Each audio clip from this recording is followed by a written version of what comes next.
Welcome to the deep dive. You sent in some really interesting research on Proteus syndrome. Yeah, Looks like you're prepping for something big. absolutely.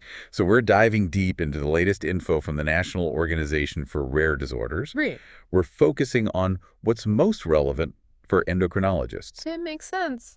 like yourself. It's a condition that often gets overlooked, Oh, yeah. even by doctors sometimes. Wow. And we're here to dig out those key points that you might not expect. I like it. We know your time is valuable, so let's get right to it. Sounds good. What exactly is Proteus syndrome, Right? and why is it so hard to diagnose sometimes? So Proteus syndrome, Yeah. it's a rare disorder, Yep. and it's characterized by overgrowth of different body tissues. Okay. But here's the thing. With that. It often happens asymmetrically. Ugh. It's not like everything just gets bigger. Oh. It's patchy and unpredictable, which is why diagnosis is so tricky. So it's less like gigantism and more like just random overgrowth in different parts of the body. That's a great way to put it. Okay, cool. And the root of all this unusual growth Yeah. is a mutation in the AKT1 gene. Okay. And this is where it gets really interesting for endocrinologists. Okay, I'm listening. This mutation isn't inherited. Hmm. It happens after fertilization. So you're saying it's like some cells have the mutation Exactly. and others don't. You got it. So the body is like a patchwork That's of good. cells, precisely. Okay. And this mosaicism is really important for endocrinologists Why is that? because it explains why the presentation can vary so much, Uh-huh. even within a single patient. I see. You're not just treating one condition, Right. you're treating all these different affected and unaffected tissues, Wow. which has a huge impact on hormone regulation. Makes sense. And it brings us to another interesting point. Are you about to mention the elephant man? You read my mind. It's always fascinating to see how our understanding of these conditions evolves. Yeah, definitely. So what's the connection there? Well, for years, Yeah. Joseph Merrick was thought to have neurofibromatosis. Hmm. But as we learned more about Proteus syndrome, Uh-huh. it became clear that his symptoms were much closer to this disorder. Wow. This highlights how important accurate diagnosis is, For sure. not just for historical curiosity, Yeah, but to make sure patients are getting the right treatment. absolutely. Yeah. So let's talk about what that management looks like Okay. from an endocrinologist point of view. Yeah, right? What are the red flags you look out for in a patient you think might have Proteus syndrome? Well, the most obvious signs are the skeletal malformations. Okay. Those can range from minor overgrowth in the fingers or toes to bigger problems like different leg lengths. Right. But here's where it gets interesting for endocrinologists. Okay, what's that? These skeletal issues can actually trigger hormonal imbalances, Oh, wow. especially during puberty. For example, Yeah. if one leg is longer than the other, Uh-huh. that can impact how someone walks Right. and how much they move around, Okay. which can mess with their hormones. It's like a domino effect, Exactly. where a bone problem Right. can start a whole chain reaction with hormones. Exactly. Right. And it doesn't stop there. What else is there? We also see a lot of skin abnormalities. Like what? Well, there's epidermal nevi. What are those? They're basically areas of skin that are thicker and discolored. Okay. Then you have lipomas. Right, those fatty lumps. Yeah, They can show up anywhere. exactly. And what was the other one? Connective tissue nevi. What are those? Overgrowths of connective tissue. I see. These skin findings can be mistaken for other more common conditions. Oh, really? So endocrinologists need to be aware of how they're connected to hormones. So you're saying the skin can tell us what's going on with hormones? Exactly. Fascinating. It is. And what about the internal organs? Oh, Are they affected too? absolutely. How so? Well, the overgrowth can affect organs like the liver, Mhm. spleen, Ah. and kidneys. Right. And those are all important for... Hormone production and regulation. Right. Got it. And this ties into another big concern, What's that? the risk of tumors, Exactly. especially in the ovaries and testes. You're right. So endocrinologists are really important for catching those early. Absolutely. So we're seeing potential endocrine problems everywhere. Pretty much. What about the vascular system? Oh, yes. I remember that was a big part of the research. It was. So what's the deal there? Well, vascular malformations Yeah. are another hallmark of Proteus syndrome, Okay. and they have a huge impact for endocrinologists Why is that? because hormones travel through the bloodstream. Right. So any problems with the blood vessels Uh-huh. can disrupt hormone delivery and metabolism. Wow.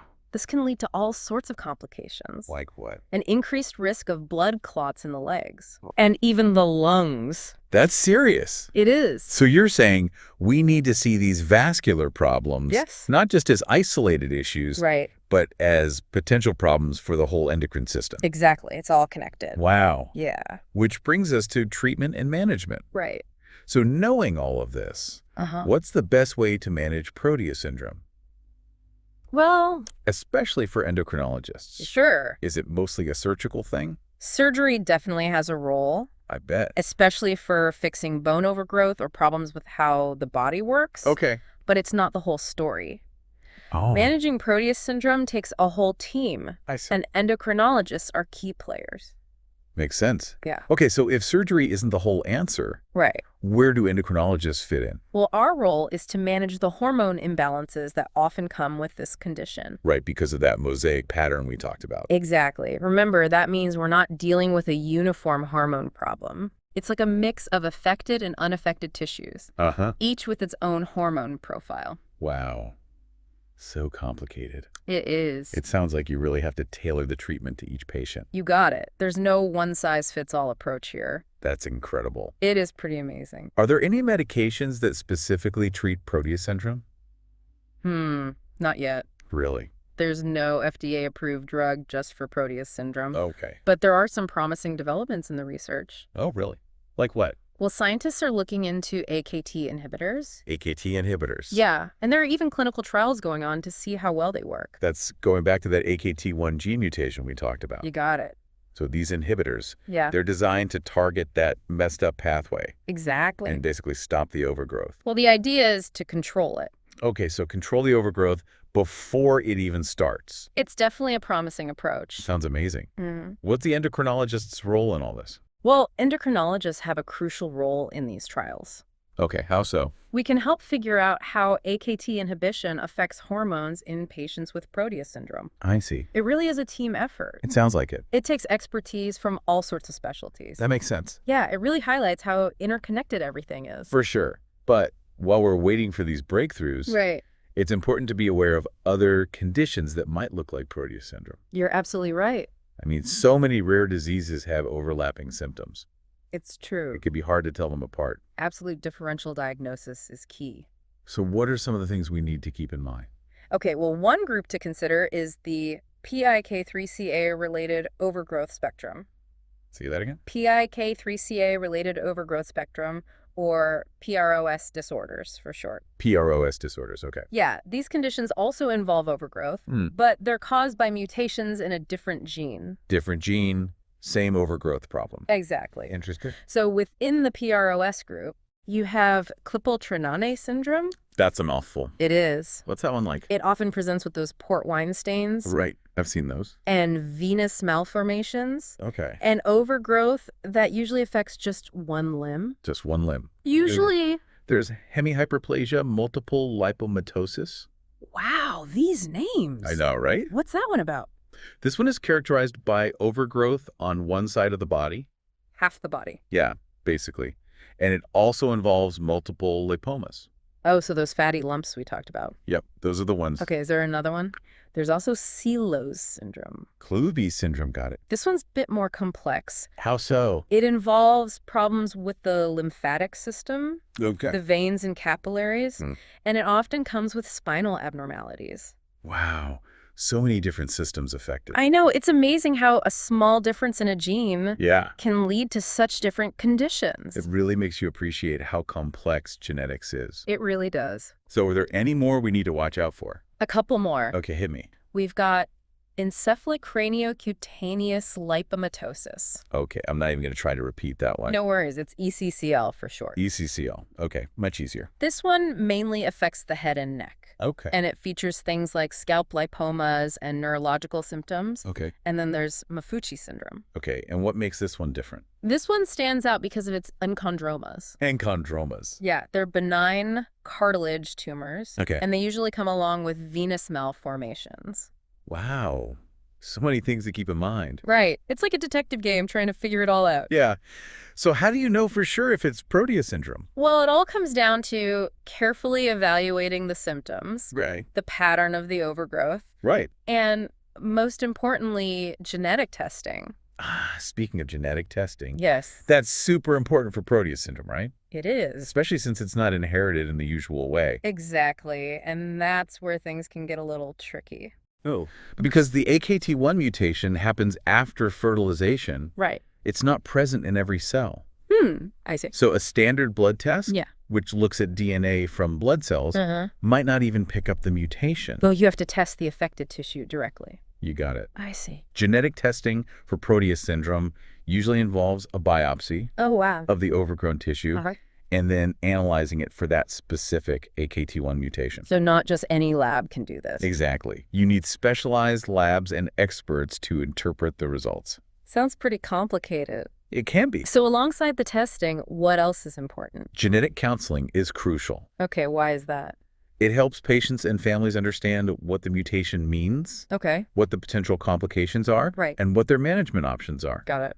It also helps them understand that this isn't something they passed on to their kids. So important to reassure them about that. It really is. It's all about empowering them with knowledge. Right, because knowledge is power. Absolutely. Especially when you're dealing with a rare and often misunderstood condition. Like Proteus syndrome. Exactly. We've covered so much today. We have. From that AKT1 mutation to all the different conditions that can look like Proteus syndrome. It's a lot to take in. It is. But, in the middle of all this technical stuff, Uh-huh. I keep thinking about the human side of it all. Right. I mean, we focused on the physical aspects of Proteus syndrome. We have. But what about the psychological impact? You're right. That has to be huge for patients and families. It is. Imagine living with those visible differences. Yeah. The stares from people and Yeah. the stigma, It's a lot to deal with. especially for kids and teenagers. Absolutely. They're already going through so much, They are. trying to fit in and figure themselves out. It's tough. So they're dealing with the physical symptoms Right. and the social and emotional fallout. You said it. So how can endocrinologists be more sensitive to that? That's a great question. Yeah, how can we help? Well, first and foremost, Yeah, we need to create a safe and supportive environment. I like The her. place where patients feel comfortable sharing their experiences and worries. Definitely. Active listening is key. Right, Empathy and validation are so important. for sure. We need to go beyond just the physical exam Yeah. and acknowledge how deeply Proteus syndrome affects their lives. Right. It's about treating the whole person. Exactly. Not just the disease. And for endocrinologists, Yeah. that means recognizing the emotional burden, Right. offering support, Yeah. and being aware of resources like counseling, Yes. support groups, Exactly. and educational materials. Those can make a big difference. It's about going beyond the exam room Yeah. and really seeing the person behind the condition. I like that a lot. It's powerful stuff. It is. It makes me think about the bigger support systems out there. I mean, Yeah. we've talked about counseling and support groups, but are there other ways we can advocate for better resources? Yeah, definitely. Access to information. Absolutely. I mean, as a medical community. Sure. We need to think bigger.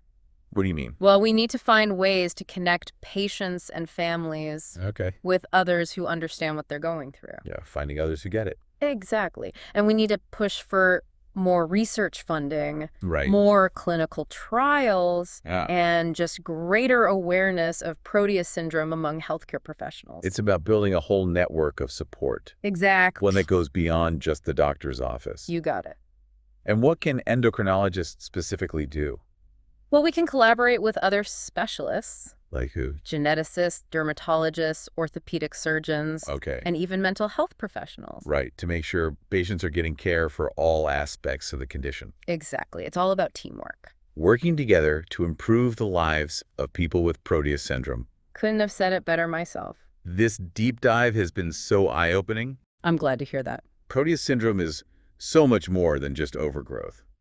It really is. It's such a complex condition. Absolutely. With so many implications for the endocrine system and beyond. You said it. I hope our listeners have learned a lot Me too. about the condition and how endocrinologists can help manage it. Yeah, it's all about understanding the nuances. Right, and as you continue your research and see your patients, Yeah. what's your advice to our listeners? Stay curious. Okay. Question your assumptions. Look at things from different angles. I like it. And never stop learning. Solid advice. There's still so much we don't know about Proteus syndrome. True. But by working together Yeah. and staying engaged, Uh-huh. we can make a real difference. Powerful stuff. It is. I think that's a perfect place to wrap things up. I agree. This has been such an amazing look into the world of Proteus syndrome. It has. Thank you so much for joining us and sharing your insights. It's been my pleasure. Thanks for having me. And to our listener, Yes. thank you for joining us on The Deep Dive. Until next time, Keep exploring keep asking questions. and keep diving deep.